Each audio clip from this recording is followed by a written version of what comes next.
Okay, BTHV1 here. Bruce the Handyman version 1, because the Handyman never does the same thing twice. So today we are going to thank Richard for giving us this beautiful old Briggs and Stratton 4.5 horsepower quantum lawnmower. It's in absolute pristine condition. It's quite old, but I checked the blade and there isn't even a rock nick in the blade. So I cleaned out from underneath it, so we don't have to go back and do that. Not that that was that bad. And we're going to go through this lawnmower. I tried to prime it and start it, and it just wouldn't start. So we're going to go right from the beginning to the end and check everything on this video, just for those of you tubers who don't know what to do when you pick up a lawnmower that won't start but looks in perfect condition. So the first thing we're going to do is jack it up on my on what I call my lawnmower lift. There, we're at the top. So the first thing we're going to do is drain the gas tank.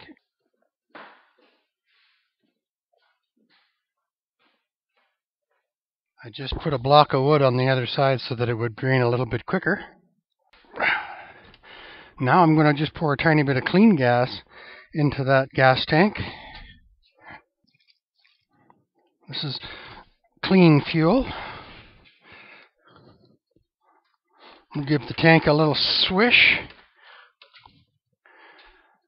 and we'll just catch it. You can catch it in anything.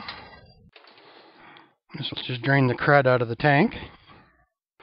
Alright, this is premium fuel taken right from the gas can. It's just slightly pink because it has a stable, which it's called stable, it's a stabilizer. And this is the aged gas from our lawnmower. Isn't that something? So that's why it wouldn't start when we were pressing the primer button. Okay, tubers, what I've got is the spark plug detector in series with the spark plug, and we're going to just ground the spark plug at the opening, but we're not going to plug it in, which makes the engine a lot easier to turn over. You're looking for a small spark. And then this will determine whether we can move on to other things or whether we have to dismantle the ignition system inside the mower.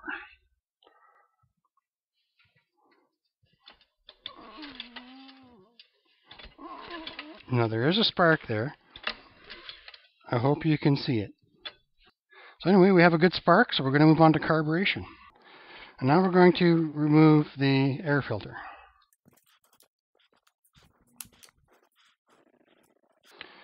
Now this is a dirty air filter.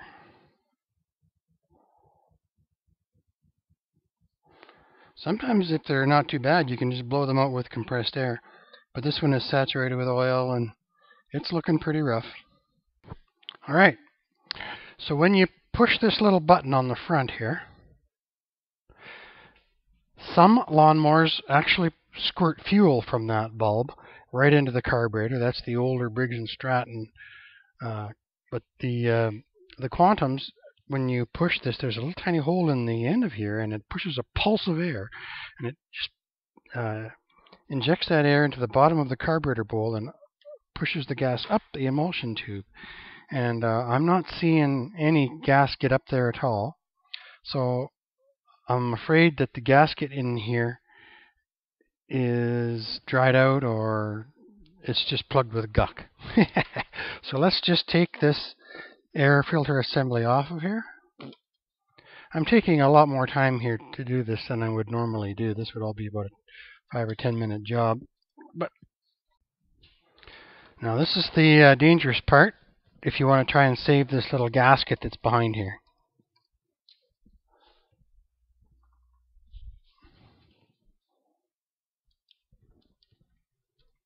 But I think she's growed on. Nope, we broke it. Alright. So that's the air cleaner housing. And this is that gasket I was talking about, but it is completely dried out. Wow. So we're going to take the carburetor right off and clean it up from there. We'll come back. Oh, I'll show you how I'm going to do that. So right back in here, there's two 7/16 bolts that hold this whole carburetor on. And we'll just take it off right now. They might be 3/8. Oh, they're 3/8. Make a liar out of me. I'm trying to make room for the camera, and you can't do it all. There we go. Now we're going to be careful disconnecting the springs and the linkages because they're brittle. And there's the other. So there. Now we have a cute little Briggs and Stratton carburetor. There we go. And if you look at the intake, right down inside there, right there, that brown stuff, that's called varnicized gas. That's just gas that's dried out over the years and has become tar. So now we're going to get this carburetor cleaned up, and that, I am sure, is 90% of the reason why this lawnmower won't start. Hello, tubers. We're back. So now we're going to take the bowl, which is right here, off the bottom of this carburetor. And we're probably going to get some pretty nasty looking stuff out of there by the look of this varnicized gas on here. I'm just going to take the seal out because it's easy to lose, excuse me. You don't want to use too much leverage. Stuff's pretty delicate. There we go. Look at the color of that gas coming out of there. It's just from non-use, it's not from neglect. Look at that, folks. And the sediment in the bottom of the carburetor bowl. This bolt holds the carburetor bowl on like that. This is one of my homemade tools. We make sure that there's a passageway open here, and also a passageway open right through there like that. Now they're open now, but I don't think they were before I poked this in here. You can see how much crud is on there. So we'll clean that up with some carburetor spray in a bit. So that was the nut that holds the bowl on and also acts as the main jet. Now we have the float, which sits there like that, and that is exactly like a toilet bowl float, except it sits upside down, and the gas fills up and it shuts off the input to the carburetor, and then as the gas gets used, it floats down and then more gas flows in and back and forth.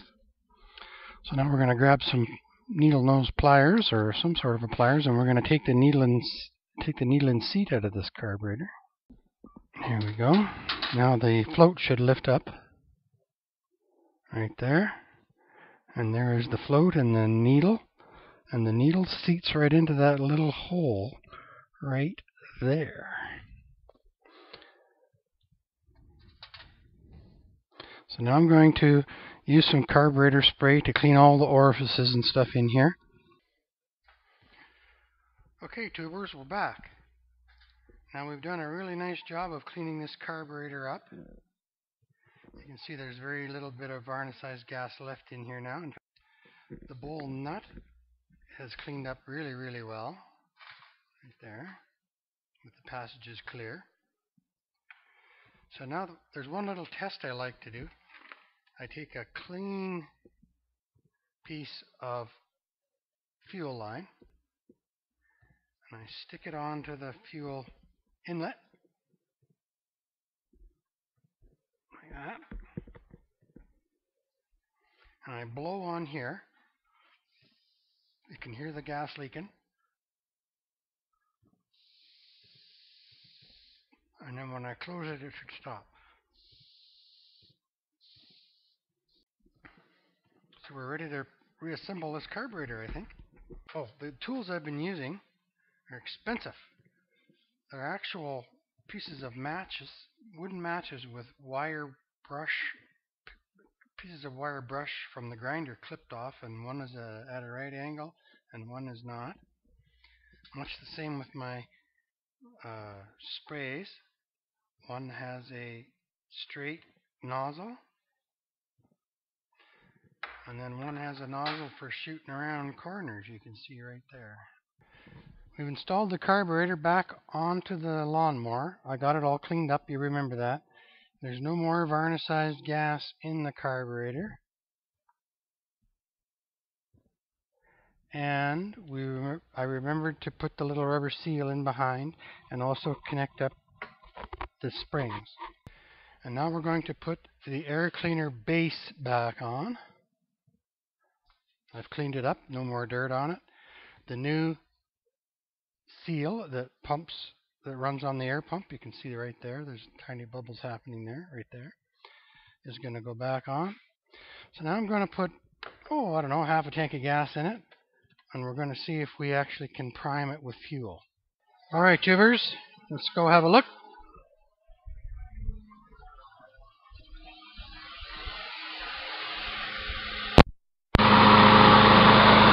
So that's a good thing. She runs like a top. Alright, tubers. I don't know if you can see that. But right there, it says 950203. So she was built in the February 3rd of 1995. I find that always interesting part of the job. So now we're going to change the oil. And I always remove the blade and sharpen it at the same time I change the oil. So one moment. A little persuasion always helps.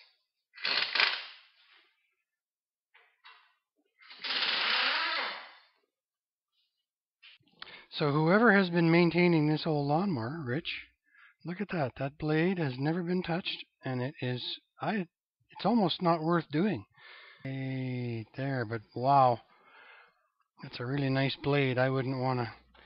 I think we're going to leave it. So now what we're going to do is just show you where to get the oil out of these guys. Right there.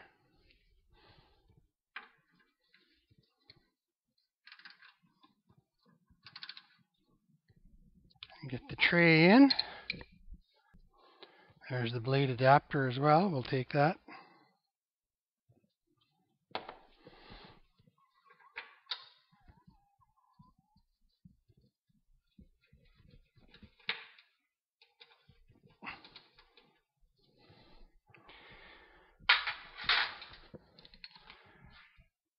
And the nice thing about my little stick invention here is that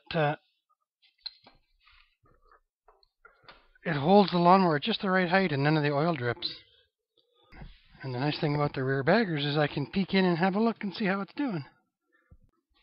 So today we have ensured that we have a spark. We had a very, very dirty carburetor with a dirty gas tank. We have a new gas line, a cleaned carburetor, a clean spark plug, an oil change, a good blade, and I took the slack out of the rope here. Okay. This little piece right here didn't have enough slack in it, and we just had some flop in the pull rope, and we just reversed the process on the oil change, put the plug back in, and put in exactly 1/2 of a liter, no more, no less. That's what these hold. It was a very successful day. Thanks, Rich, and I'll get your email, and maybe we'll get this link sent to you once I get it up onto YouTube.